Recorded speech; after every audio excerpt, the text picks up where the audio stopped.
Everybody knows the name Muhammad. It's one of the most common, most recognizable names in the entire world, and it's absolutely central to the faith of Islam. But what if its origin story is way more complex than we think? What if the name itself holds a secret, a clue to a completely different history? Today, we're going on a historical detective mission, digging into a name that might not have started as a name at all. So let's just start right here with this really provocative question. This one question, if you take it seriously, totally upends a fundamental assumption and opens up this incredible historical puzzle. But to even try and answer it, we have to ask a more basic question first. What does the earliest evidence actually say? Okay, so before we can even talk about the name, we have to talk about the evidence, or, the lack of it. Because when you're a historian looking at the origins of Islam, the historical records, well, they present a really unique and pretty profound challenge. This quote from our source material really draws a bright line in the sand. The whole idea is that the Christian Gospels are built on this foundation of multiple, supposedly contemporary eyewitnesses. The traditional Islamic story, on the other hand, it's rooted in the revelations received by a single person, totally alone, with no one else there to see it. And that basic difference is just crucial for understanding the whole historical debate. And boom, here's that challenge in a single number. According to the sources, the first really detailed biographies of the Prophet Muhammad, what are known as the Sirah, they weren't written down for 150 to 200 years after he supposedly died. I mean, think about that. That's a gap of almost 2 centuries. For any historian, a gap that big is a huge red flag. It raises all sorts of questions about how the story was passed down and what could have changed over generations of just telling and retelling. So, keeping that huge historical gap in mind, let's turn to the main clue in our investigation, the word Muhammad itself. To really get the theory we're exploring today, you have to first understand what that word literally means in Arabic. Okay, so the name Muhammad comes from the Arabic root word for praise. So Muhammad literally translates to the praised one or the praiseworthy one. Just let that sink in for a second. This isn't just a name like John or David. It's a powerful description, an honorific title. And that one little detail, that's where this whole story gets really, really interesting.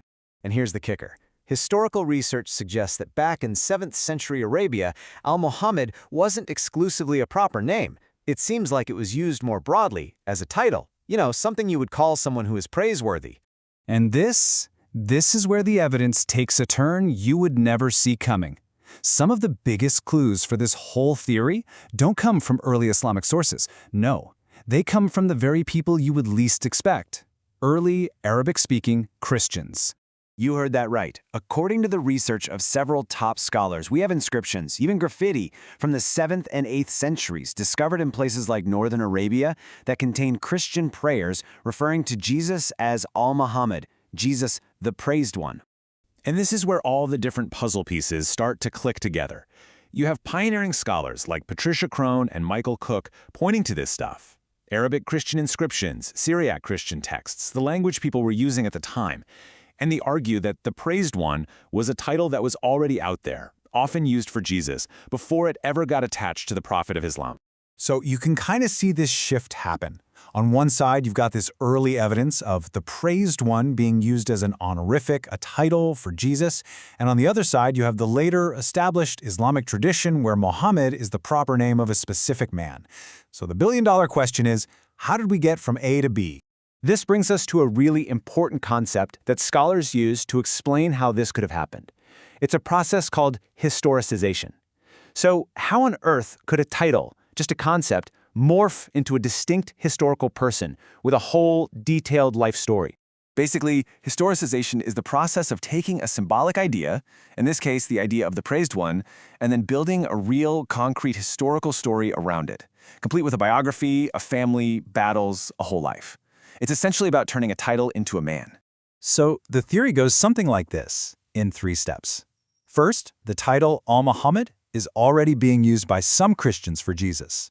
Step 2, a new Arab religious movement comes along and adopts this powerful concept of the praised one. And then finally, step 3, over many decades, this title gets a specific identity and a full historical narrative is built around it, cementing it as the Prophet Muhammad we know today. And this timeline, it just perfectly highlights that window, that gap, where this whole process could have happened. After the traditional date of Muhammad's death in 632, you have decades of, well, almost silence, a few vague references that could mean anything. It's not until 691, that's almost 60 years later, that we get the first big, undeniable state reference on the Dome of the Rock. And the full, juicy biographies, those don't show up for another century after that. So let's just pull back for a second and think about what this all really means.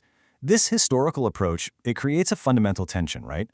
A conflict between the narrative of faith and what we can actually verify from contemporary historical evidence.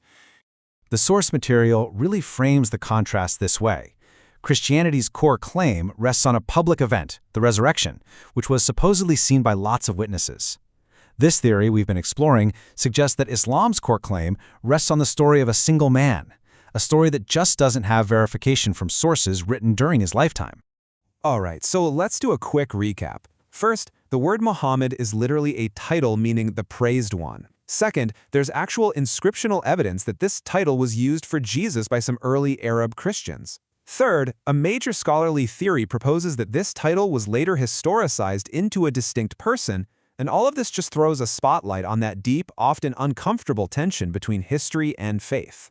Ultimately, this whole line of questioning leaves us with a really powerful thought. It forces us to think about how history gets written, how identities get formed, and what it really means when the story of a simple name becomes as complex and as contested as the history it's supposed to represent. It kind of makes you wonder, how many other facts from history are built on foundations that are way more complicated than we ever imagined?